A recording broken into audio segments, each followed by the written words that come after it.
आणि open, OBC, ACBC आणि all एनटीज म्हणजे NT1 म्हणजे DTA वगैरे जे काय आहेत, ऑल एनटीज आणि EWS यांचं कट ऑफ सारखंच लागतं, कारण यांच्या कट ऑफमध्ये फरक पडत नाही. का बरं सारखं कट ऑफ लागतं? कारण मी मगाशी सांगितल्याप्रमाणे आता कट ऑफ आपल्याला काढण्यासाठी 150 जागा वाढल्यात, 150 जागा वाढल्यात, म्हणजे 3 अनालिसिस लक्षात घ्या मित्रांनो. मी काय म्हणतोय, इन्क्रीजिंग मार्क्स 8 मार्क ॲव्हरेजली वाढलेत मित्रांचे, सगळ्यांचे 8 मार्क वाढलेत. म्हणजे गेल्या वर्षीचा कट ऑफ 108 आहे की नाही, 116ला चाललाय. मग आता ॲव्हरेज पकडलं तर 116ला चाललाय. 8 मार्क लोकांचे वाढले, तर ही 8 मार्क वाढण्याची कारणं मग अशी मेन्शन केली. त्यात सगळ्या कारणात 8 मार्क आली. पेपर सोपासणे, एक्झाम लेट होणे, कंबाईनची ॲड न येणे, हे सगळे कारण हे 8 मार्कात आले. 8 पेक्षा जास्त मला वाटत नाही. 108चे 116 लोकांचे झाले, पण जागा वाढल्यामुळं गेल्या वर्षीपेक्षा 2 मार्क तरी कमी होणार, म्हणजे 116चे 114 होणार, बरोबर. आणि परत 1 किंवा 2 कॅन्सल क्वेश्चन झाले तर परत तुमच्या कट ऑफमध्ये मायनस मार्क होणार आहेत. नंतर सेकंड आन्सर केला तर हे लक्षात घ्या, हे अत्यंत महत्त्वाचे की 2023च्या तुलनेत 108 मार्क जे 2023ला होते, तर ते माझं एक्सपेक्टेशन आहे 113 मार्क एक ॲव्हरेज मार्क आहेत. ज्या लोकांना 113 पडतील, +1 होईल, 2 होईल, -1 होईल, -2 होईल, मागचे काही 2 3 4 म्हणजे कंबाईनचे 1 2 3, राजयोशीचे 2 3, मी जे काही सांगितलेले एक्सपेक्टेड कट ऑफ आहेत ते तंतोतंत लागले. त्यामुळे मलाच यावर्षी जास्त टेन्शन आहे की हे लागावा. नाही लागला तर प्लस मायनस काहीतरी होईल. वैयक्तिक तुम्ही निर्णय घ्या, डिसिजन तुम्ही घ्या की काय होऊ शकतं. पण एवढं नक्की सांगतो, मागच्या 4 ते 5 दिवसात मी याचं खूप चांगल्या प्रकारे अनालिसिस करून मी हा कट ऑफ सांगतोय. हा कट ऑफ सांगण्यामध्ये जनरल कट ऑफ आहे हा 113चा 114, 113चा 112 असा होऊ शकतो, त्यात काही डाऊट नाही, ह्याच्यात काहीही चेंज होणार नाही. ओके, 115 काय 115 सांगा, 117 सांगा. ओके बघा, 2023ला मुलींचा 101 होता, 7च मार्काचा गॅप होता खरं तर, पण मी इथं 8 मार्काचा गॅप ठेवलाय.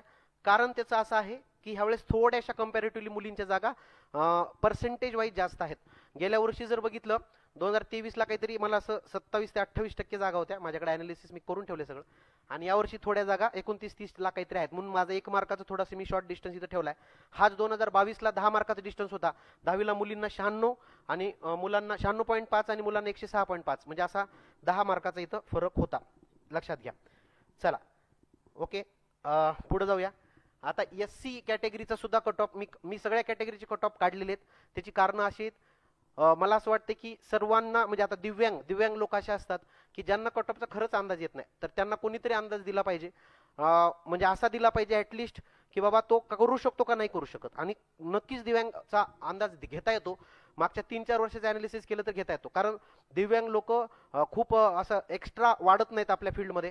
दरवर्षी वाढत असतील तर त्यांची संख्या पण लिमिटेड असते, म्हणून त्यांचा पण मी कट ऑफ घेतलाय. SC कॅटेगरी जी आहेत, तर SC कॅटेगरीमध्ये मार्क तेच वाढणार आहेत. 13+ जागा आहेत ह्यावेळेस गेल्या वर्षीपेक्षा, लाईक मला आठवत नाही 55 समथिंग काही जागा आहेत मी काढल्यात, 13+ जागा आहेत. आणि प्लस बाकीचे अनालिसिस तेच लागू होणार आहे. 103.5 मार्क होते, तर यावर्षी मला असं वाटतं थोडीशी इन्क्रीज होईल, 107 पर्यंत कट ऑफ जाईल जनरल SCचा.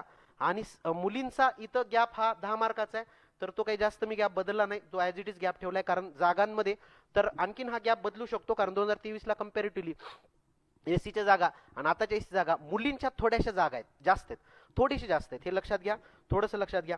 पुढे जाऊया. आता STचा कट ऑफ बघितला तर STचा कट ऑफ बघितला तर STच्या ह्यावेळेस जागा खूप चांगल्या आहेत. SC पेक्षा STच्या जागांमध्ये वाढ चांगली झाली आहे, 14+ जागा आहेत. आणि त्यात खास करून मुलींच्या जागा 2023 पेक्षा खूप चांगल्या आल्यात. 2023ला काहीतरी 4च जागा होत्या मुलींच्या, मला वाटतं आज 11 का 12 समथिंग जागा आहेत. त्या बी 26 CO च्या जागामधल्या किती STच्या मुलींना आहेत माहित नाही मला. त्यामुळं 96चा कट ऑफ 100 पर्यंत जास्त जाईल जास्तीत जास्त मुलांच्या बाबतीत. ओके, आणि मुलींच्या बाबतीत 2023ला 87 होता, यावर्षी मी 87 ठेवलाय. तुम्ही म्हणताल की सर बाकी सगळे वाढवलेत कट ऑफ आणि ST फिमेलचा का नाही वाढला, तर लक्षात घ्या मित्रांनो, ST फिमेलच्या 2023ला 4च जागा होत्या, आणि ज्या की कम्पॅरेटिव्हली फार कमी होत्या ओव्हरऑल जर बघितलं तर.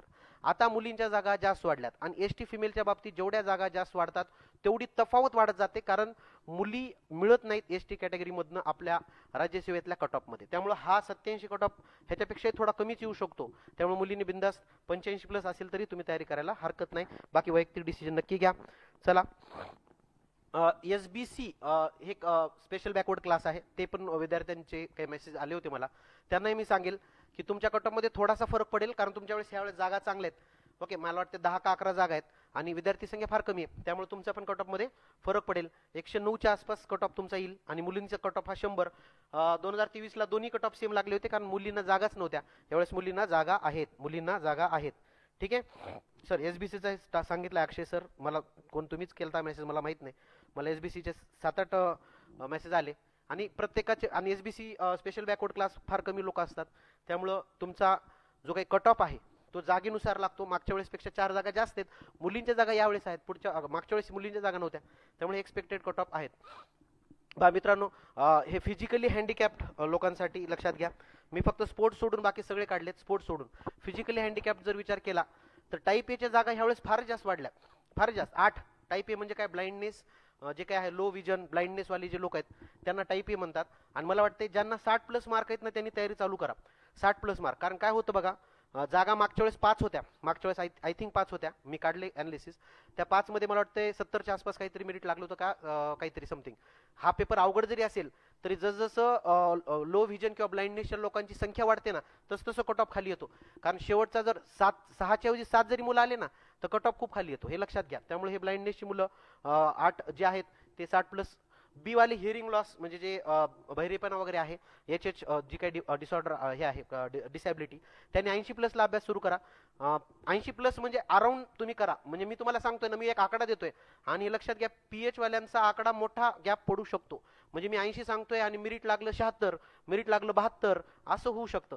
पण फार पुढे जाणार नाही, कारण मी मुद्दामून थोडंसं मागच आणलंय की बाबा आता 80 दिलाय 90 लागलाय, असं तर मला वाटत नाही. 90 नाही लागणार.